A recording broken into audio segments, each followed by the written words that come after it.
ঈসা আলাইহিস সালাম দাজ্জালকে মারার পরে আরেকটা প্রজাতি বের হবে, এর নাম ইয়াজুজ আর মাজুজ। নাম শুনেছেন? এই যে এই সূরার মধ্যেই আছে, এই সূরা কাহাফের কথা বললাম না, সূরা কাহাফের পিছনের দিকে আছে ইন্না ইয়াজুজ ওয়া মাজুজ মুফসিদুনা ফিল আরদ। যুলকারনাইন বাদশার কথা পড়বেন, তিনি এই যে দেয়াল নির্মাণ করে দিয়েছিলেন লোহা এবং তামা দিয়ে, মনে আছে, পড়েছেন? আচ্ছা, এই ইয়াজুজ আর মাজুজ যখন বের হবে পৃথিবীর পানি খেয়ে শেষ করে ফেলে দিবে একেবারে। এর এত বেশি হিংস্র হবে যে এদের সাথে লড়াই করার মতো ক্ষমতা কোনো মানুষেরই থাকবে না। এমনকি ঈসা আলাইহিস সালামেরও নয়। ঈসা আলাইহিস সালাম তুর পাহাড়ে চলে যাবেন মুসলিমদেরকে নিয়ে, তুর পাহাড়ের ভিতরে মুসলিমরা সেখানে লুকিয়ে থাকবে, পৃথিবীর মেসাকার অবস্থা হয়ে যাবে, পৃথিবীর পানি খেয়ে শেষ করে ফেলে দিবে, একদম হিংস্র প্রজাতি।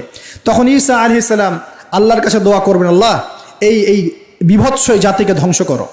আল্লাহ রাব্বুল আলামিন তখন ওই ইয়াজুজ আর মাজুজের এই কাঁধে, ঠিক কাঁধের মাঝখানে একটা ভাইরাস জন্ম দিবেন। কি জন্ম দিবেন? ওই যে বলি না মহামারীর ভাইরাস, অমুক ভাইরাস তমুক ভাইরাস, এই ভাইরাস আরও সামনে আছে বাকি এখনো। ওই ভাইরাসে, ওই পোকায়, ওই ব্যাকটেরিয়া বা যেটাই হোক আল্লাহ পাক যাই দিবেন, এতে করে ইয়াজুজ আর মাজুজের পুরো প্রজাতি ধপ ধপ ধপ করে মারা যাবে। মানে এটা ছোঁয়াচে রোগ হবে। কি রোগ হবে? ছোঁয়াচে। ঠিক যেমন আমরা একটু করোনা দেখলাম না, একজন থেকে আরেকজন, একজন থেকে আরেকজন, এরকম জিনিস চলবে আরো বিশ্বে। আর এখনকার নতুন রিসার্চ হচ্ছে ওই সাইবেরিয়া অঞ্চলের যে বরফগুলো আছে না, ওর নিচে এই 1 লাখ বছর, 1.5 লাখ বছর, 2 লাখ বছর আগের ভাইরাসগুলো নতুন করে জায়গা শুরু করেছে এখন। হ্যাঁ, এগুলো বিজ্ঞানীরা বলছেন যে এগুলো আবার কোন দিন জানি পৃথিবীতে আত্মপ্রকাশ করা শুরু হয়। সব কিছুই ঘটবে। বিশ্বটার খুব রহস্য আছে, বিশ্বটার অনেক রহস্য আছে। আল্লাহ পাক এগুলো খেলার ছলে সৃষ্টি করেন নাই, পরীক্ষা। লিয়াবলুয়াকুম আইয়ুকুম আহসানু আমালা, আল্লাহ পাক বলেছেন। এরপরে ইয়াজুজ আর মাজুজের সব প্রজাতি মারা যাবে। নবীজি বলছেন জমিনে কোনো জায়গায় ফাঁকা থাকবে না, সমস্ত জায়গাতেই ওদের দেহ পড়ে থাকবে। আল্লাহু আকবার। এরপরে ঈসা আলাইহিস সালাম আল্লাহকে বলবেন, আল্লাহ জমিনটাকে পবিত্র করে দাও। আল্লাহ পাক কি করবেন জানেন?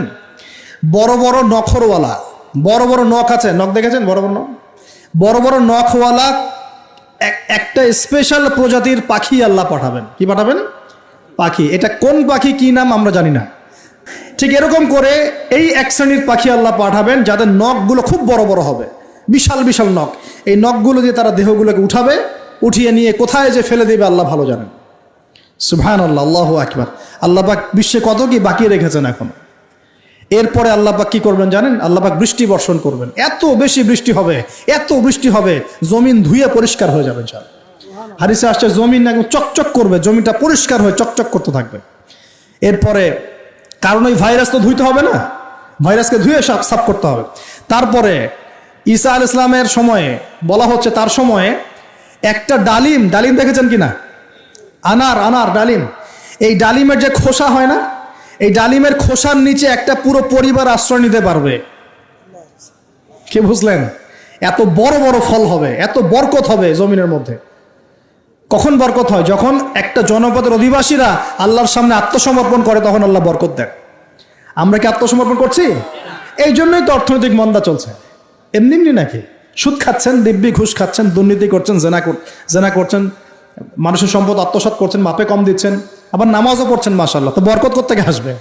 তো বরকত কখন আসে? যখন একটা কম আল্লাহর সামনে সম্পূর্ণ আত্মসমর্পণ করে। একটা ডালিম হবে, এটা রূপকথা নয়, এগুলা গাল গল্প বলছি না। এই প্রতিটা কথা আল্লাহ পাকের ওহী থেকে আসছে, এর একটা কথা মিথ্যা হবে না ইনশাআল্লাহ তাআলা।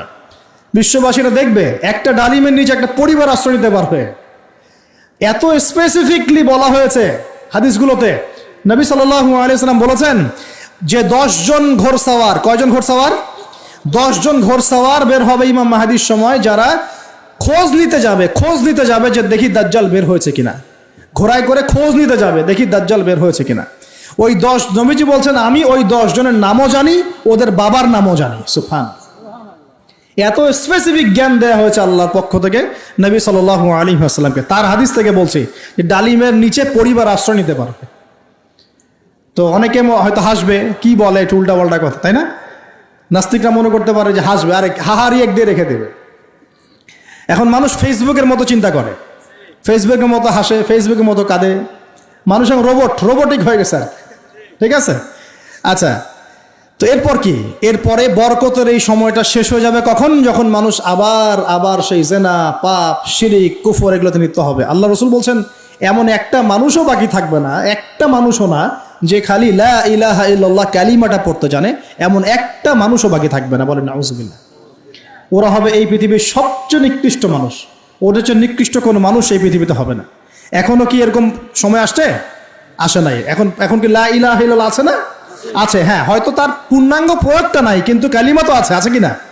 তখন নবীজি বলছেন এমন একটা যুগ আসবে যে লা ইলাহা ইল্লাল্লাহ বলার মতো একটা মানুষ খুঁজে পাওয়া যাবে না, আর মানুষ রাস্তাঘাটে কুকুরের মতো জেনা করবে। রাস্তাঘাটে কুকুর যেমন সঙ্গম করে না রাস্তাঘাটে, ওই রকম করে মানুষ রাস্তাঘাটে জেনা করবে। ওই সময়ে আল্লাহ রাব্বুল আলামিন পশ্চিম দিক থেকে সূর্য উঠাবেন। কোন দিক থেকে? সূর্য সত্যি সত্যি পশ্চিম দিকে উঠবে। পৃথিবী একদিকে ঘুরছে না এখন, কে জানে আল্লাহ পাক পৃথিবীর ঘূর্ণন থামিয়ে উল্টা দিকে ঘোরাতে পারেন না? অবশ্যই পারেন। আল্লাহ পাকের জন্য এটা খালি বলা, কুন ফায়াকুন, হও হয়ে যাও, ব্যাস ব্যাস। আমি কয়েকদিন আগে রিপোর্ট দেখেছি, পৃথিবীর নিচে কিন্তু আগুনের স্তর আছে। আচ্ছা, জানেন তো পৃথিবীর নিচে আগ্নেয়গিরিগুলো আছে। পৃথিবীর ভিতরেও একটা ঘূর্ণন হয়, সেই ঘূর্ণনের দিক পরিবর্তন হচ্ছে দিন দিন, এমনটা রিপোর্ট এসেছে। দেখেন, আপনি ইন্টারনেট ঘাটাঘাটি করেন, দেখেন। আর অনেকে রিপোর্ট করছে যে পৃথিবী আগে যে গতিতে ঘুরতো, এখন পৃথিবীর ঘূর্ণন গতি একটু বেড়ে গেছে। দেখেন রিপোর্ট, দেখেন। ঘূর্ণন গতি বেড়ে যাওয়ার মানে হচ্ছে টাইম দ্রুত পাস করবে। আর শেষ জামানার হাদিস এটাও আছে যে সময় দ্রুত পাস করবে, আছে না? এটা হাদিস আসছে।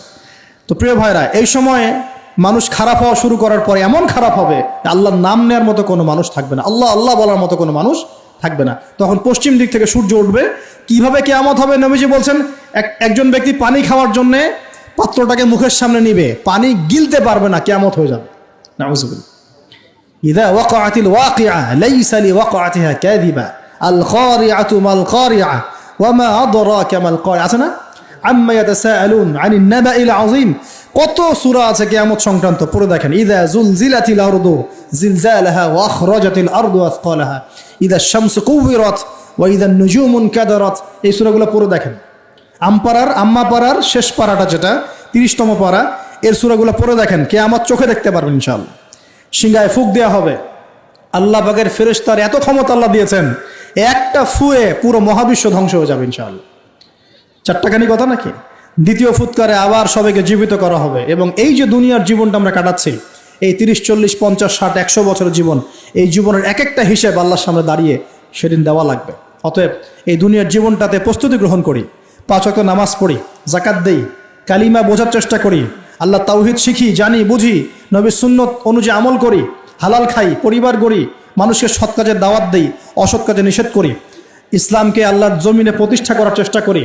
আল্লাহ পাক যা দিয়েছেন, জানমাল, সময়, শ্রম, আল্লাহ পাক যা দিয়েছেন, ক্ষমতা, প্রতিপত্তি, সম্পদ, এগুলোকে আল্লাহর দ্বীনের জন্য ব্যয় করি। ইনশাআল্লাহ দুনিয়া সফল হব, পরকালে সফল হবে ইনশাআল্লাহু আযজা ওয়া জাল। আল্লাহ পাক আমাদের সবাইকে সমকালীন ফিতনাগুলো সম্পর্কে সচেতন থাকার তৌফিক দান করুন, এবং এই রমজান, আসন্ন রমজানে পরিপূর্ণরূপে ইবাদত করার তৌফিক দান করুন, এবং এই ইবাদত এবং শিক্ষাগুলোকে সারা বছর ধরে রাখার তৌফিক দান করুন, এবং জামানা সম্পর্কে সচেতন থেকে আগামী দিনে যা হবে সেভাবে পদক্ষেপ নেওয়ার তৌফিক আল্লাহ পাক দান করুন।